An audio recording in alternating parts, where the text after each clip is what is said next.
So let's talk about Dak.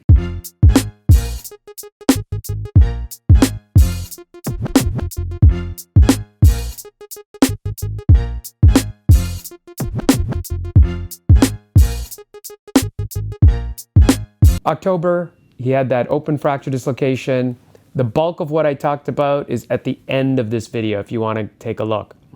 So ultimately, what happens when you're going back? So he had an open fracture dislocation, correct? Correct, correct, correct, correct. Right. So what happens? So he's coming back in July. So what's the biggest thing? You know this. I've talked about this before. I hear crickets. Come on, come on. Proprioception, balance, strength, kinematics, fluidity. So all of those things take time. Now, pain is always going to affect everything. Now, a lot of these guys are working so hard, they're training, they're used to injuries, and they'll work through it. At some point, the ankle joint's going to wear out years down the road once his contract is over.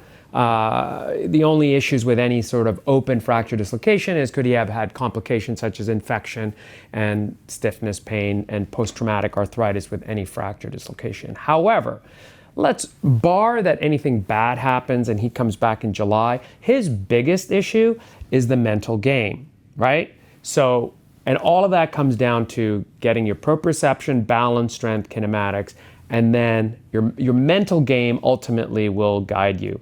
And so here's hoping he gets back, but those are the things to consider, taking into account, and we'll see how he plays. So now, if you want to stick around, here's the video we did back in October about his injury.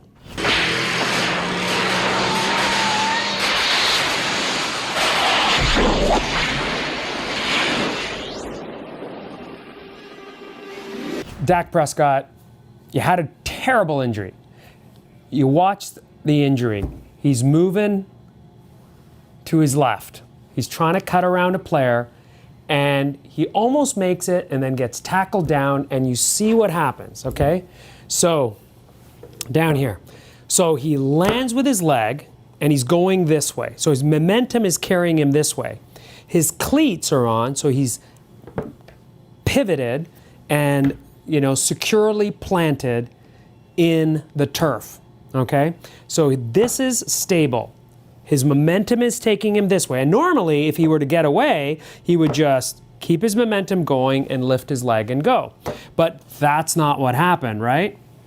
He planted, and the other player's knee knocks him here.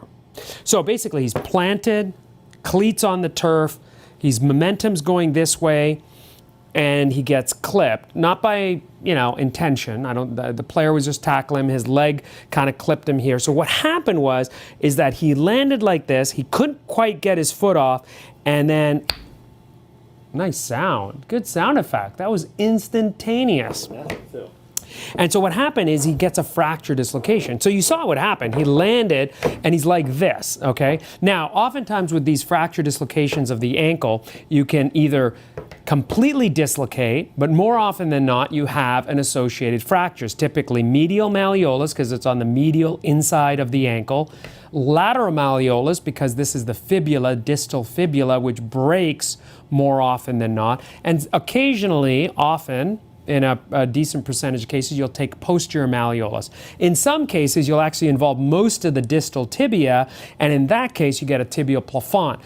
According to what's out there, it was a compound ankle fracture. So what that means is that compound is a terrible word, by the way. Don't use it. Journalists, please stop using compound. If you grew up in the 1800s and early 1900s, compound was in fashion. There is no such thing as a compound ankle fracture. There's no such thing as a compound fracture. Please eliminate that from your entire dictum. Do you understand? Please. An open fracture is an open fracture, and that's what we call it. It's not a compound fracture. That's old verbiage. Get rid of it, please. Okay, sounds interesting. Maybe it's common enough in lay language that everyone understands what a compound fracture is, but it's not compound. Okay, so He had an open ankle fracture dislocation as far as the reports go. And so what was sticking out, we don't know. But what we do know is this was covered in his sock and there was a big prominence here. Now that could have been the entire proximal tibia through the skin, more than likely. I actually just saw an ankle fracture the other day. That is exactly what happened. The medial malleolus stayed with the deltoid ligament, and the fracture was at this level, and the medial malleolus stayed down here, and then this part broke out, and transverse incision, bone sticking out here, fibula fracture, and it could be down here, Weber A, at this syndesmosis, Weber B, but below, and above Weber C, or all the way up, which is considered a high ankle. All right. So where did it happen? We don't have the x-rays. We don't have all the details, but we do know it was an open ankle fracture dislocation. You saw it sticking out. So what does that mean? Well, you just put it back together. See? It's that simple. Anyone can do it. Let's assume it was a bimalleolar fracture dislocation. Bimalleolar, that means two malleoli, okay? Medial and lateral. Let's just assume for the moment that it involved both malleoli, not the syndesmosis, which is this joint between the distal fibula and distal tibia, and that he had a dislocation and he had an open ankle. Okay, so what's the first priority? You want to line it up, wash it out, clean it up, reduce the ankle, make sure it's in line, and then you fix it, okay? So priorities are stabilization, reduction, irrigation, debridement of the open wound. That's the most important. Preserve the tissues, protect from infection, update his tetanus, give him antibiotics, clean it out, make sure there's no dirt or fragments in the joint, and then reduce it, line up the joint, and protect the cartilage in that order. Then you deal with the bone. Kind of like a house. You know, if the roof falls off, what are you going to do? You're not going to repair the roof and then pop it back on, you know, and then deal with it, right? You first got to make sure there's nothing inside. You got to make sure it's all clean. You don't want any dirt on it, right? Then once you have it, you line it up. And then you do the repairs, right? That's the way you got to look at it. Okay, so let's say he had an open ankle fracture dislocation bimalleolar, pretty straightforward. His risk of arthritis is there, risk of infection is there. If it's cleaned and washed out pretty quickly, he should do well.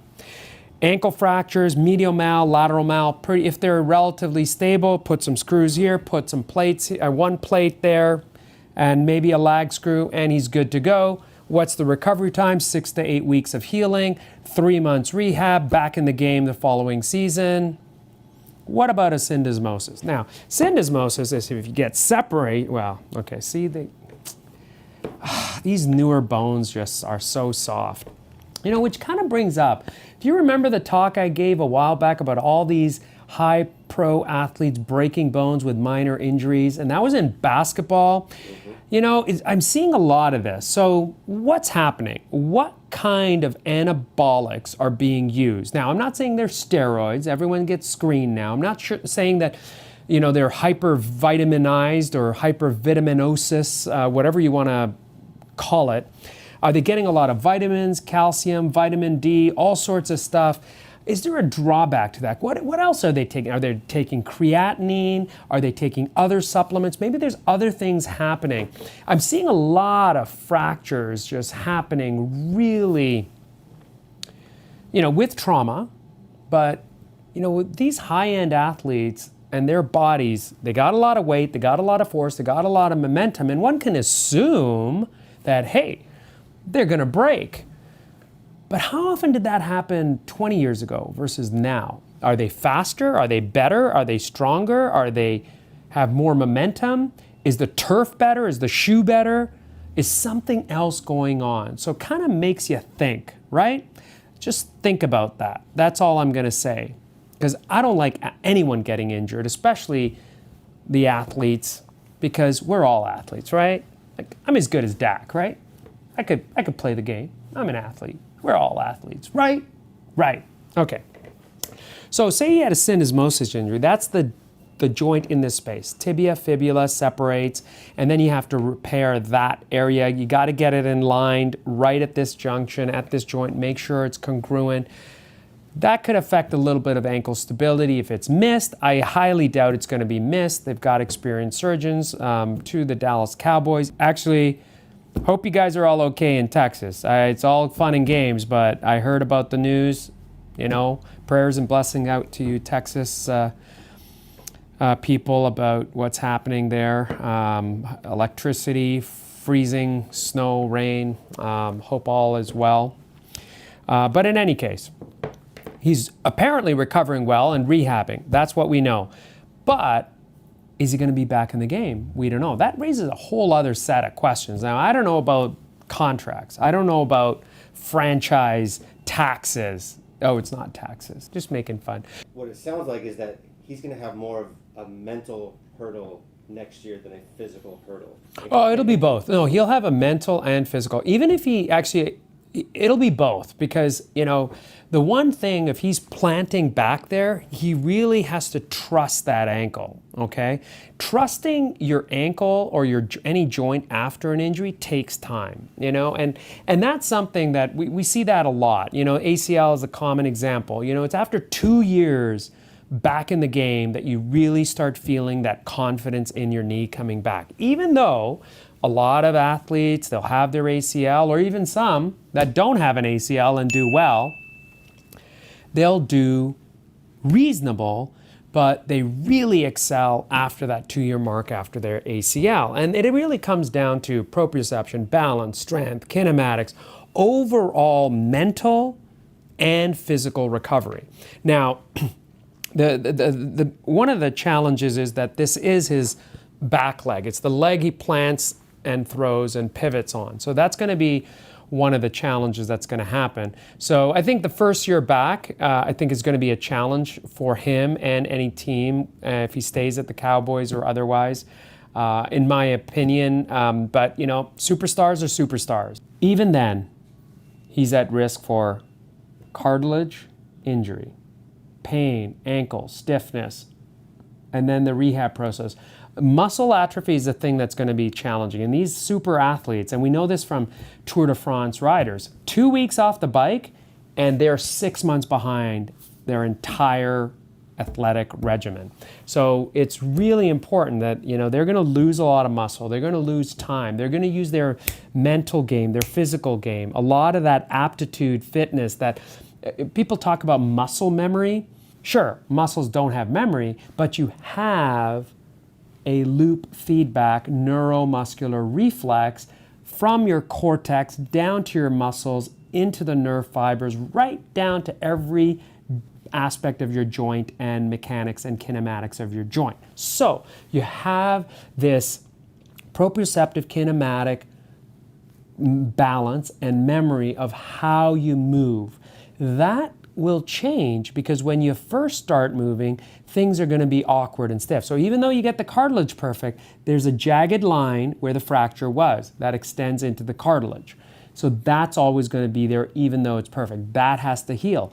Native hyaline cartilage doesn't heal with hyaline cartilage, and that means it's a different type of cartilage, fibrocartilage. So maybe he's going to get some, stem cells, PRP, all sorts of different injections, and some bone healing anabolics like Forteo or Timlos thrown in there to help his bone healing, which are all going to be off-label use anyway. And off-label use means that certain drugs are used and indicated by the FDA to be used for certain diseases, diagnoses, and disorders. And if it's off-label, because I as a physician can do whatever I want within reason in terms of evidence-based medicine, could use something off-label because the FDA doesn't label it for that specific indication, and therefore it's off-label use. But hey, only I can do that as a doctor. Yeah, okay. So off-label, limited, but in any case, off-label use makes sense. Eventually the FDA should and will give on-labeling use for bone healing for certain drugs because we need it. We have to get on-label use for these drugs because people need to heal faster, better, stronger, okay? So, he will recover. Cowboys will be back in the game even though they will suck. Dak will not suck. The Cowboys will suck, and that's inevitable. Oh man, there's gonna be so many.